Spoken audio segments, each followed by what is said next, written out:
with the world. It's Shannon, and I am here with a wonderful, wonderful special surprise for you. Today I'm interviewing the beautiful Kristine Carlson.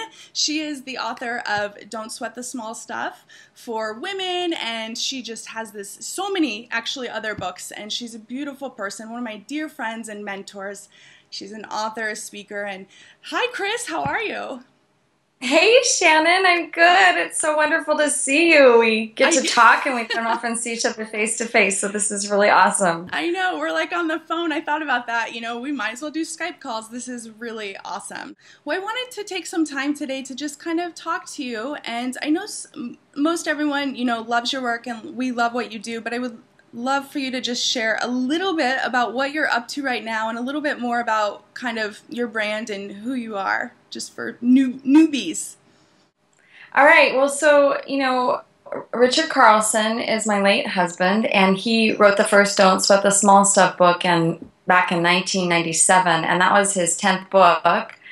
And that book, you know, he had just been, as an author, just trying to find ways to bring his philosophy out into the world, and that it would be really palpable, and that book really just took off in a really huge way. And so if you're a younger listener, younger viewer, then you probably have seen that book around your parents' house, or you know, it's usually in somebody's bedroom or their bathroom, and you know, that's where that book has graduated to, and it's been a very popular book.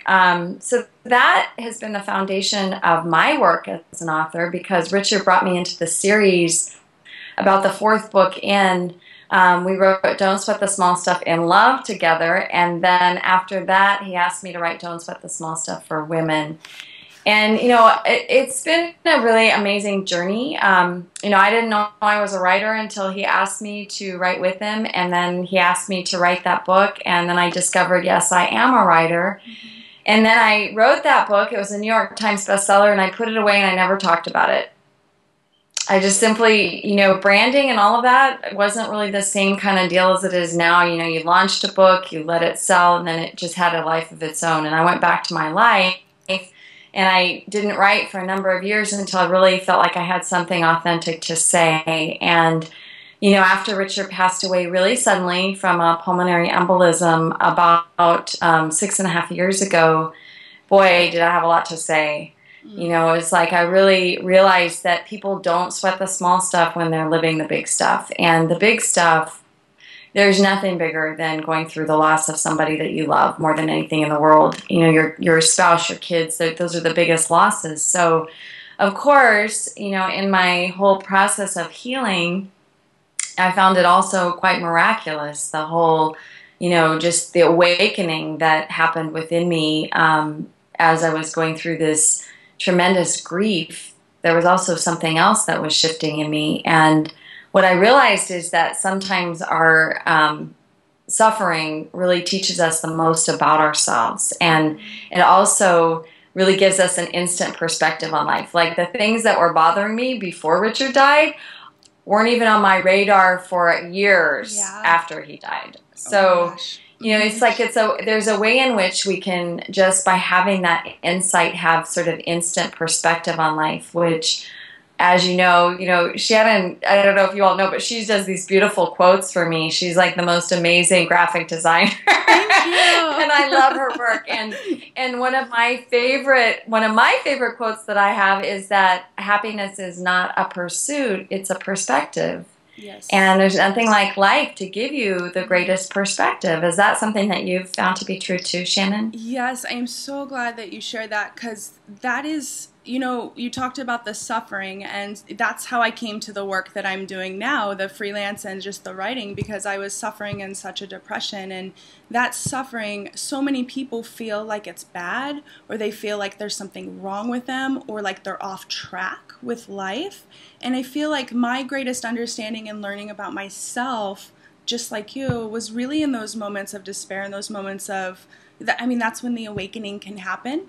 And I think it's a beautiful opportunity to recognize that you're right where you need to be, because I feel like that situation, as devastating as it is, has led you to really this beautiful life work and the service that you're doing for so many. and these beautiful books that you've been writing afterwards, and it's interesting how life kind of rolls about. And so that actually brings me to the topic of, in your book, Don't Sweat the Small Stuff for Women, you talk about letting go of your perfect plans. That is perfection, that life itself, however it turns out, if you have that sort of sense of faith and trust that, when you're just going along and you have X, Y, and Z that you're trying to accomplish, but maybe they don't go in that order even, maybe understanding that it's just the perfect order, that there's a way in which the joy of your life is enhanced, your own creativity is enhanced, and just your experience of life is enhanced by being able to let go of this totally perfect idea. And I think it was Joseph Campbell that said that, in order to live the life that's been designed for you, you've got to let go of the life that you've planned. And, and then there's that I think it's a proverb or something that says, God laughs at your plans. So both of those are like my favorite, because that's so true, And then for me, I started to realize truly that my resistance to letting go was what was causing my pain and my suffering. So, it's sort of like, once you have those insights and those awarenesses, you're not going to sit, if you're a healthy person, and hit your head over the wall, or hit it against the wall. You're not going to intentionally hurt yourself, right? So you start to realize, becoming more aware of your thoughts and where your thoughts take you, and that, most of the resistance that we have happens in our mind. So, surely your body can resist, but your mind is really the key. And the more that we can learn to, I like to say, tame our monkey mind, be aware of our thoughts and the implications of our thoughts to how we feel, and the implications of our thoughts to our levels of resistance to what it is, then the more at peace we can be. Because you have to understand, that role of your thinking, and in order to be able to jump off your own train of thought, so to speak, your own bandwagon. I'm really looking forward to talking to you about, which you talk about in your book too. There's a whole chapter about it, and I think it's tied directly, which is how to tell the difference between intuition, which is, the loving voice, and fear, because that really feels like the resistance. Wow, and there is such a fine line between what is intuitive and what is fear. I have always been one who really listens to my gut. I just listen to my gut, and it's a gut feeling. It's a sense of something that's truly right, something that's really not right. And I think that people who live that way, they're more in touch with living in the flow of life. Fear. Okay, so an example of fear would be the kind that, and I always say you need to move into your fear of emotional kind, because if you move towards your fear of the emotional kind, then you're actually moving greater into your authenticity. Because often our ego, or alter ego, however you want to define it, will create fear in order to keep you away from your authentic nature, your true self. Exactly. And so I always say lean in, when I have an emotional fear, like let's say, a lot of times before I'm going to do a personal growth workshop, for example, I don't really want to go. Like I feel this resistance. I'm like, oh God, really? I'm going to go do that? And oh my God, and I start to think, and I get on this, these thoughts, oh God, we're going to be doing this, and it's going to be hard, and it's going to be a lot of work. And then as soon as I start feeling that way, I know that's exactly where I need to go. And the more I feel that push up against that resistance, then I say, lean in, go there. That's exactly what you need to do. Now, intuition, on the other hand, is really different. Like I'm the kind of person, my intuitions are so strong sometimes I get chills, or I get chills up the back of my neck when there's something truly to be afraid of. Mm-hmm. And you get these instinctual reactions sometimes. You know, those are just your amygdala brain, your fight or flight mechanism, you know, really warning you, kicking you into gear. And those are things to really listen to.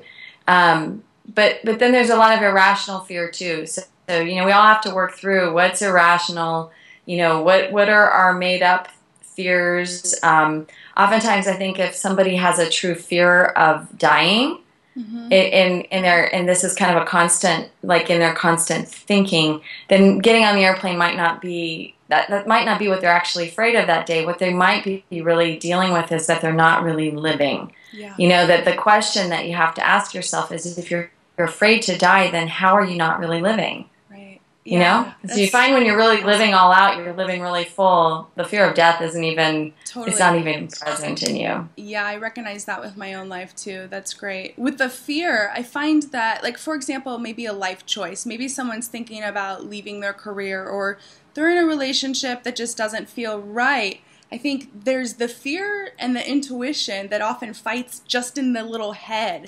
And so how would you talk, or how would you share with people about that situation? And I think you really nailed it. It's, you know, the intuitive voice, the gut feeling is the truth. I always kind of think of it, your head versus your heart. You know, our analytical mind is definitely going to overanalyze, or try, like you said, the fear is going to try to make you feel safe, or you can't make money, you know, doing what you love in a new job, or whatever that, in transition periods for many people, this becomes just, the fear becomes debilitating almost, and they can't move forward.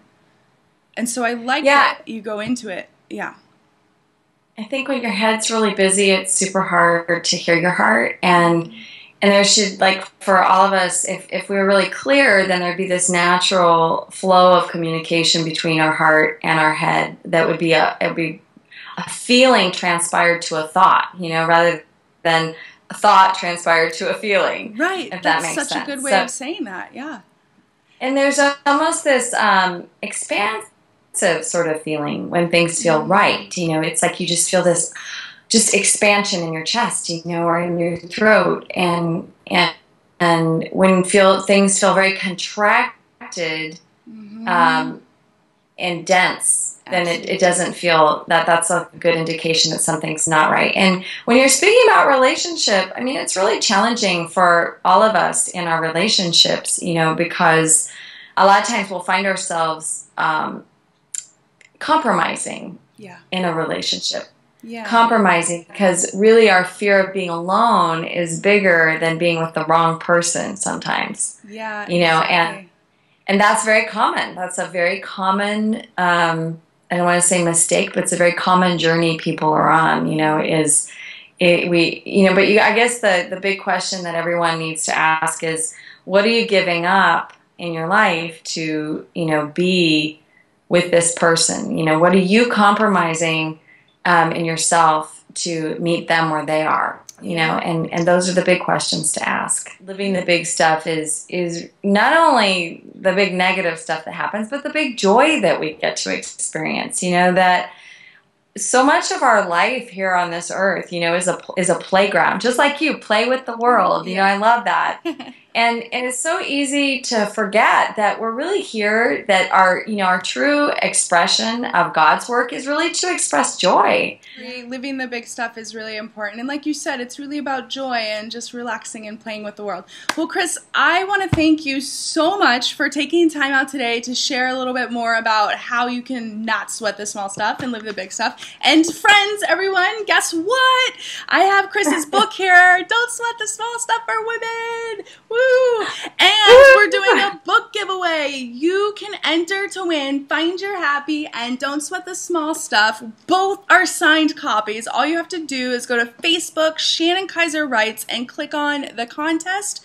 Enter to win. Chris and I are going to announce the winner on August 22nd, and we will be sending you 2 copies of these awesome, fun books. So, Chris, thanks for participating in the great opportunity to get the word out about don't sweating the small stuff. Thank you for your time today. So welcome, Shannon. Thanks for having me. It was wonderful talking with you. Thanks. Have a great day. Bye. Have a great day. Yeah, play with the world. Bye.